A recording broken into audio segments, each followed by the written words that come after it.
Hello,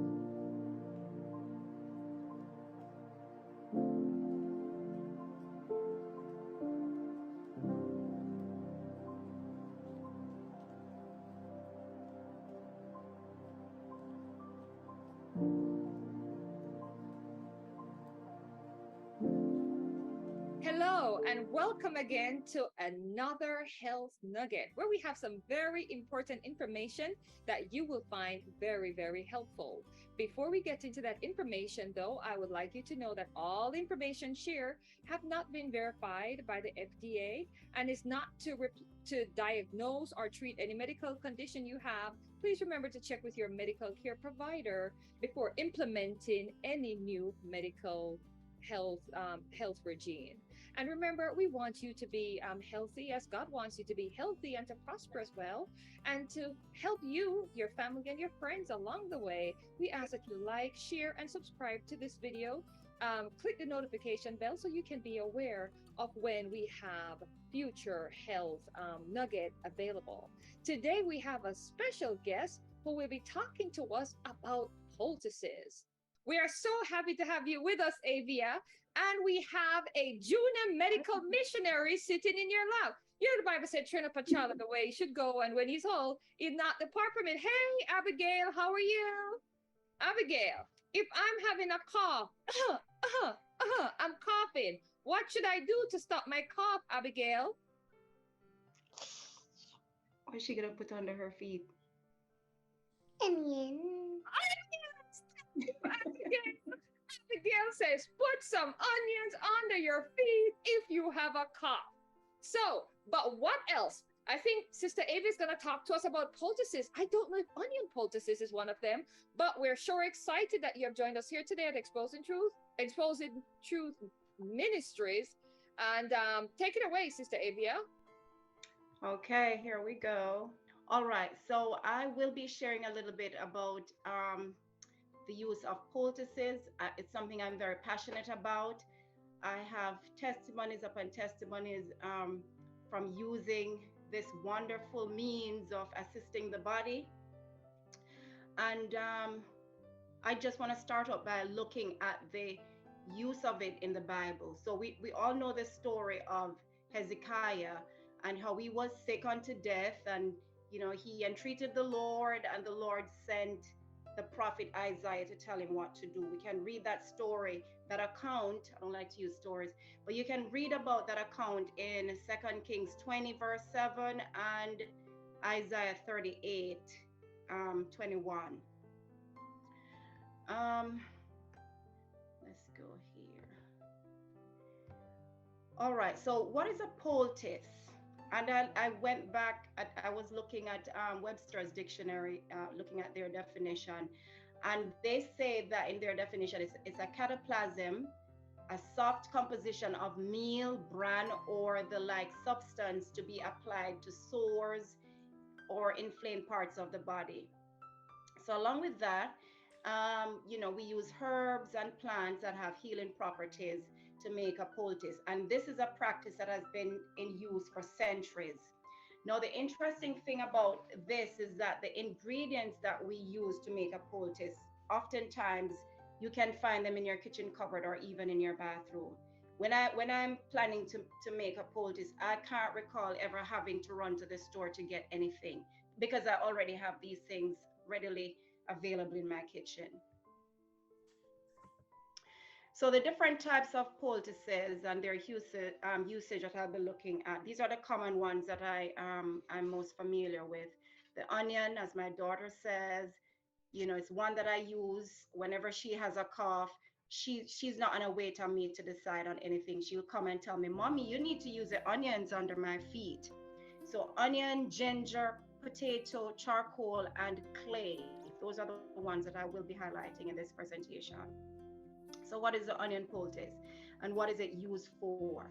So from modern studies, we're learning that onions have antibiotic and anti-inflammatory properties. They are useful as an effective expectorant, making it very beneficial for fighting coughs, colds, and the flu bugs. So how do we use it as a poultice? Well, I've learned two ways to use it. I've not used it being cooked, having cooked it, but you can use either the cooked or raw onion. And the cooked steam onion is usually used for earaches. And with this one, you're cutting the onion in half, and you cut it so you can see the rings. You wrap that cooked onion in a few layers of clean cloth to keep the onion warm, and also to shield the contact, to shield the skin from the direct heat. You don't want a burn while you're experiencing other pain that you're trying to eliminate. So this can be placed on the ear, like I said, for persons having ear infections or earache. You cover that with a piece of plastic, and this is to insulate it. You want to keep it warm for as long as you can. You lie on this for as long as you can keep the onion warm. To assist in keeping this warm, you can also use a towel folded over several times in that instance. And once the warmth is gone, then it is recommended that you remove it, because then it will add to the pain that you're experiencing with the earache. So the raw onion poultice, and this one I usually use on the bottom of the feet. We've learned that the largest skin pores are on the bottom of your feet, right? There are no hair on the bottom of your feet to slow down absorption. So whatever you place on them, it will be readily absorbed. In reflexology too, the chest cavity is reflected on the balls of the feet. So it's like the balls of your feet is the avenue for whatever is happening in that chest area. So congestion, the cough, and that is why the application of the onions under the feet can be so effective. So we use it for congestion and cough.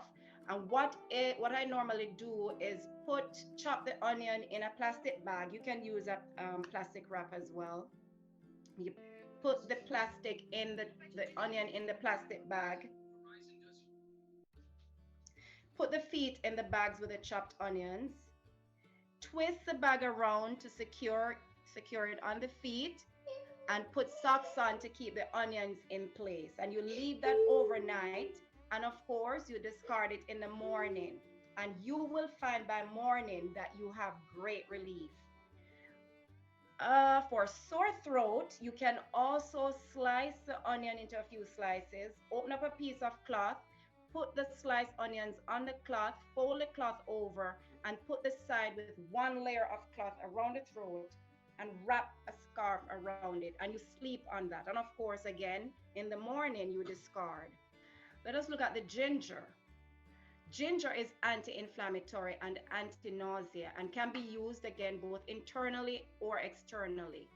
A ginger poultice can be used for an inflamed joint. So, as it says, for joints, so people who are suffering from arthritis and gout will get great relief from using the ginger poultice. It can also be used for a sore or inflamed back. And I know often the or the go-to is for a person to use a hot water treatment. And this will relax the cramping muscles, but it will not assist in the inflammation. It can actually make it worse. However, if you apply a ginger poultice anywhere there is inflammation, that ginger is going to pull that inflammation from the joint to the skin. And this is the reason why the skin often will get hot. To note, when you apply the poultice to the lower back, the heat from the ginger relaxes the muscles, and it also reduces the inflammation. If you have inflammation, apply the poultice before bed, and please do remember to check, make sure, especially if you're applying it to somebody else, that they can manage the heat, so you can make adjustments before you or that person gets into bed. The heat is usually a welcome relief for persons who have gout or arthritis, or even for lower back pain. Do not overdo the use of the ginger poultice. Do not use the ginger poultice non-stop, because then you'll have a situation where it's pulling too much inflammation out, and this will inflame the skin, and then you have another thing that you need to be dealing with. So how do I make the poultice? Get a plate, or again, you can use a plastic wrap. Spread a piece of cloth over it. You want the plastic to be the back end. And grate the ginger right on it. Fold the sides over. The side that is going to go on the area that you're treating is the side with one layer. And you can bandage that poultice in place. And the back end, whether the plastic wrap or whatever it is you choose to use, will protect your clothes or your bed from any drainage that will occur. And you remove that poultice after you've woken up and you discard. I usually like to use the poultices in the nighttime because then, if you're not going around, you're just in one position, and it stays in place, I find. All right, so the potato is for tissue. The potato is also a drawer, and it is very gentle, a lot more gentle than the ginger. It can be used for conjunctivitis, ingrown toenails, splinters that you cannot get out, and it can also be used for a sprained ankle. In making the poultice, again, you put the plastic down and also a piece of cloth, a square piece of cloth, and you can grate your potato right on it. You fold as you would fold for the ginger poultice. And again, the side with the one layer of fabric is what is applied to the area that you're treating. And after, overnight use, or, for whatever period of time you're using the poultice, you discard. Always discard your poultices, the material you use in your poultices. Charcoal, another one of my go-to. Um, it can be used internally and externally, and I strongly believe that every single Adventist who's aware of the um, medical missionary message, or task, should have charcoal in their homes. Um, it has the ability to remove poison from our body. I mean, when I think of this, it really blows my mind. um, we're using it for poisons, we're using it for diarrhea, we're using it for vomiting, it is used to filter water, it is used for even filtering the blood in dialysis. We use it for insect bites, snake bites. And the beauty about this poultice is that you can actually make it and keep it in the refrigerator or even in the freezer. When you're ready for the poultice, it's right there. You just need to get it, cut a piece off, and you're ready to go. So in making the poultice, you find that it can get messy. That charcoal will get everywhere. And so for a less messy poultice, we recommend that you combine some psyllium, 1 teaspoon of psyllium, 2 teaspoons of charcoal, and you put this in a Ziploc bag. Seal the bag and work the psyllium and the charcoal together. Open the bag and add about a half a cup of water, and close that bag again.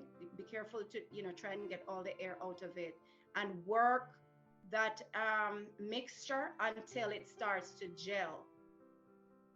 Once you release the air, make sure all the air is out of the bag. You use a rolling pin or even a bottle, whatever you have. Roll that out until it is thin. And this you can add to a piece of cloth if you're wanting to use it right away, or you can, like I said, store it in the refrigerator or the freezer for later use. And you just cut that, take that out of the Ziploc bag, cut a strip off, put it in the cloth to make the poultice, and apply it as you would for the other poultices. And this one you actually put directly on the skin, so you wouldn't be folding like you would for the ginger or the potato. The last one we're looking at is a clay poultice, and this is very effective for drawing out impurities from the skin. And so you find that it is used for persons who have blemishes because of acne problems or pimples. And to make this one is very easy. You just add water and form a paste, and you apply it directly to the area on the skin that you're treating. You cover with a piece of cloth, and you can bandage that to hold it in place. key to remember, and I should have said this with a charcoal, never use metal utensils when you're using clay or charcoal because they will react with the metal will react with the clay or the charcoal, and it will reduce the effectiveness of these two ingredients. I want to thank you. I implore you to, try any of these remedies. I'm telling you, you will not be disappointed.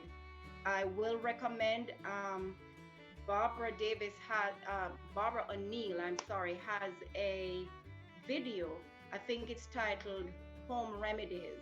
That is a good video to watch if you're wanting to learn more about the poultices as well. Before you go, Sister Avia, I don't know if you. anybody have any quick questions. Because I wanted to confirm, but you did confirm that of the 4 poultices you dealt with, the only one directly to your skin is the clay. Is the only clay and the clay and the And the charcoal. charcoal. You can put the To your charcoal. skin, but the onion and the ginger, like one sheet of the one thin layer of cloth between the poultice and the skin. Right. So if you're putting because you will not experience the sensitivity on the bottom of your feet. So if you're using the onion under your feet, then it's okay to have that direct contact. If you're using it around your throat area, then I would recommend that you put that layer of cloth between the skin and the onion. The charcoal, I use it directly on my daughter's skin if she gets an insect bite or anything that I'm noticing on the skin I'm not aware of where it's from. I'll put the charcoal, a small poultice, using the charcoal directly on her skin, and she has never had any reaction to it. And you said discard the charcoal, discard the poultices when we're finished. So the onion, Yes. we don't put it in a stir fry, nor the potato. We throw out the onion, but we can keep the Right. cloth to be reused. Absolutely. You just wash it and put it down and get ready for the next use. Okay, does anybody else have any questions on the poultices? Okay, since there are no questions, thank you so much for joining us, Sister Avia. We appreciate you sharing wonderful information about poultices for us, and we thank the little medical missionary Abigail who reminded us that that onion, a poultice with onion, is under the feet will stop the cough. You will need to go to find out the source of it, but it will stop the cough. So thank you so much, and again, thank you for watching. Please continue to watch. Let us know how you use poultices in your health regime. Please write that in the comment section. Remember to like, share, subscribe, and hit that notification bell. God bless you and have a wonderful day.